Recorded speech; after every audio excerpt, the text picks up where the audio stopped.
Bonjour, bienvenue sur la chaîne YouTube Femmes inspirées du réseau Opsland Ministries. Bonjour à tous, moi c'est Thaïs. Aujourd'hui je vais vous parler de la métamorphose. Alors comment est venu ce message? Un jour j'étais dans le salon, je regardais la télé et il y avait un documentaire sur les papillons et la métamorphose. Comment la chenille se transforme en papillon. Et j'ai été touchée par ce qu'ils expliquaient et alors je vais regarder si dans la Bible il y avait le mot métamorphose. Et il n'y est pas. Mais il y a un verset, donc le verset 2 Corinthiens 3, 18 qui dit « Nous tous qui le visage découvert contemplons comme dans un miroir la gloire du Seigneur, nous sommes transformés en la même image, de gloire en gloire, comme par l'Esprit. » Par le Seigneur, l'Esprit. Et le mot ici transformé en grec c'est métamorpho, qui a donné métamorphose. Et donc j'ai voulu comparer un peu la métamorphose du papillon, de la chenille en papillon, et celle du chrétien. Donc dans la métamorphose du papillon, qu'est-ce qu'il se passe? Il y a la chenille d'abord qui est éclos d'un œuf, et cette chenille va ensuite se mettre en chrysalide, c'est un petit sac qu'on a pu voir plusieurs fois si on se promène, c'est sur une feuille, c'est accroché sur une feuille, dans cette chrysalide il se passe certaines choses, et après un certain temps, le papillon sort de la chrysalide et peut voler. Alors dans la chrysalide, qu'est-ce qui se passe?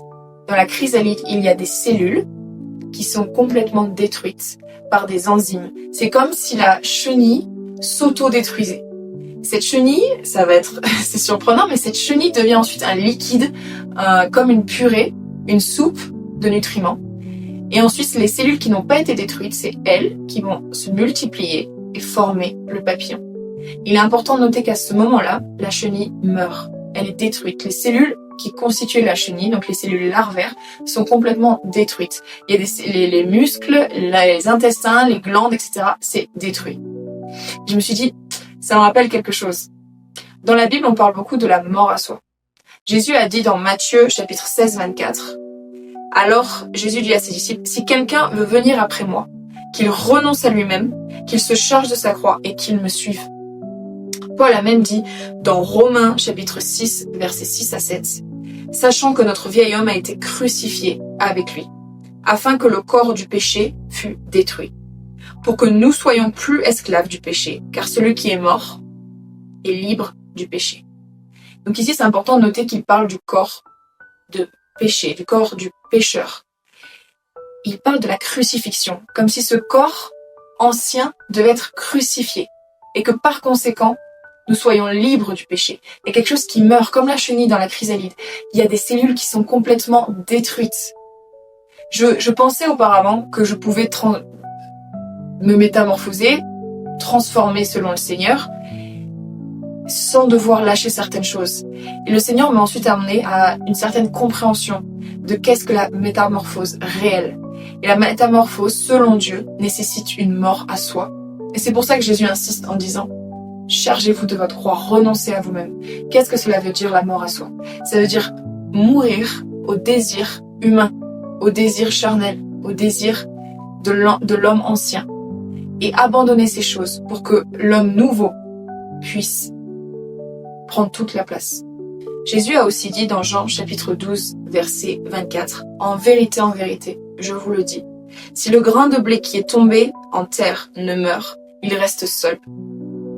Mais s'il meurt, il porte beaucoup de fruits. » Encore une fois, Jésus insiste avec la mort à soi. Jésus, lui, a donné sa vie. Il a donné sa vie sur la croix et est revenu à la vie, afin que nous aussi, nous puissions revenir à la vie.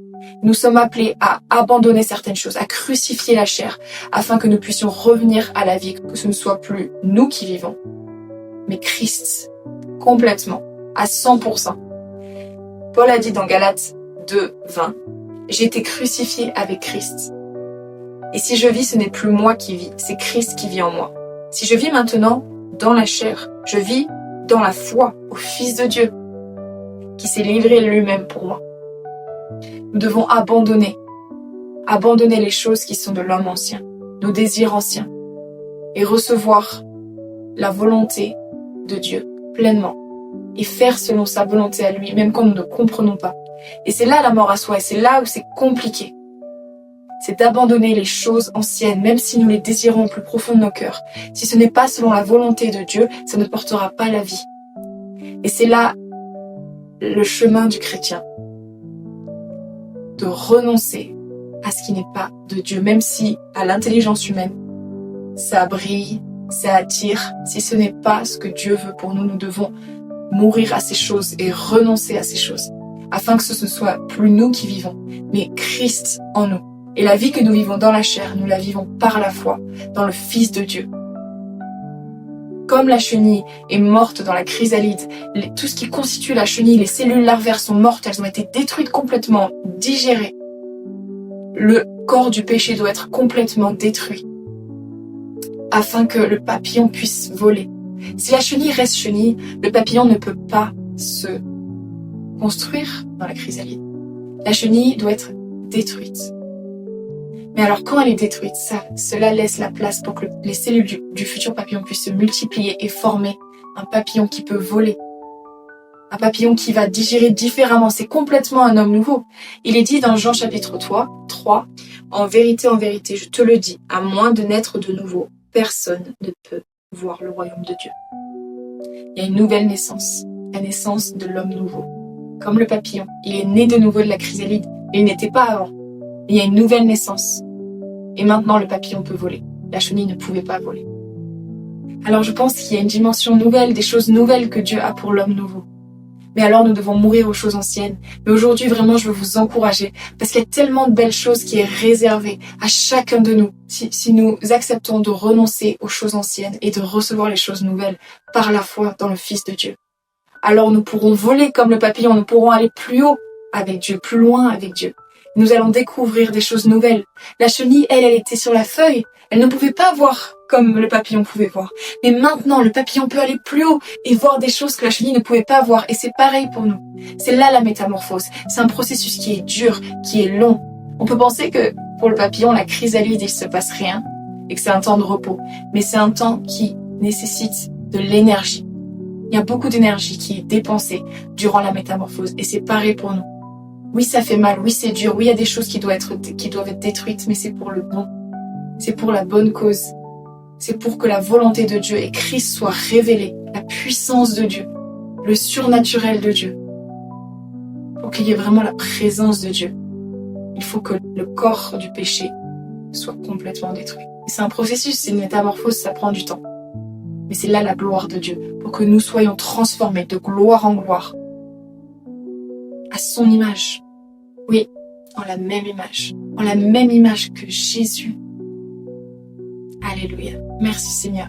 Et vraiment, je prie pour que nous ayons le courage de continuer, pour que nous soyons persévérants et endurants dans ce processus de métamorphose qui, oui, fait mal, mais qui est glorieux. Merci Seigneur.